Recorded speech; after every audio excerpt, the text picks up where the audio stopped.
Good day mga tol! For today's video, konting tutorial lang tayo. Paano mag-change language ng ating T-Com BB Pro. Una, syempre, turn on muna natin. Flashing lang siya ng blue. Ayan. Ayan. So, nagbi-blink na yung blue. So, standby lang po. Tapos, pagsabayin natin pindutin itong power button tsaka itong multifunction. Sabay po. Yun, ganun lang. May marinig kayo. Pag Chinese, magsasalita syempre ng Chinese. Pag English, ibig sabihin na ibalik nyo na sa English language.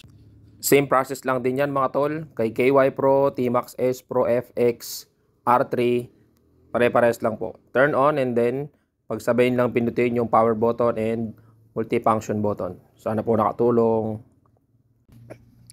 Ingat.